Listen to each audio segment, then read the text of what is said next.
প্রায় 4 মাস পরে বাপের বাড়ি যাচ্ছিলাম, মনে তো ভীষণ আনন্দ। আর এই জায়গাটা দেখে তোমরা কে কে চিনতে পেরেছো বলো। অনেক আনন্দ নিয়েই আজকে বাপের বাড়ি যাচ্ছিলাম, কিন্তু যাচ্ছিলাম মোটে দুদিনের জন্য। যাই হোক, দুদিনই হোক বা 2 সপ্তাহই হোক, যেতে তো পারছি, এটাই ভীষণ আনন্দের। আর আমাদের বাড়ি থেকে বেরোনোর পথেই দেখো কি সুন্দর চা বাগান, এত সুন্দর একটা খোলামেলা রাস্তা পড়ে, এই রাস্তাটুকু যেতে ভীষণ ভালো লাগে। তারপরে চলে আসে মেন রোড, অনেক গাড়ি ঘোড়া টোটো এসবের অত্যাচার। এই একটা হাইওয়ে পড়ে, এই হাইওয়েতে অনেকে দাঁড়িয়ে দেখি কি সুন্দর ফটো তোলে। আমরাও যখন নতুন নতুন বিয়ে করেছিলাম তখন 1-2 বার এসেছি, তারপর থেকে আর সেই এনার্জিটা পাই না যে এখানে এসে দাঁড়িয়ে ফটো তুলবো। এই বাড়ি যাওয়ার আসার পথেই যেটুকু এই হাইওয়েটাকে দেখি।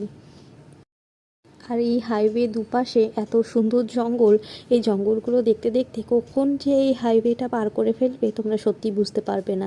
এইভাবেই আমরা 2.5 ঘন্টা রাস্তা পার করে চলে আসলাম ফালাকাটাতে।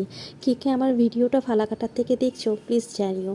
ফালাকাটাতে এসে আমি একটু ফুচকা খেয়েছিলাম, আর এই আমার ফুচকার পার্টনার, ওনাকে তো একটা ফুচকা দিতেই হবে।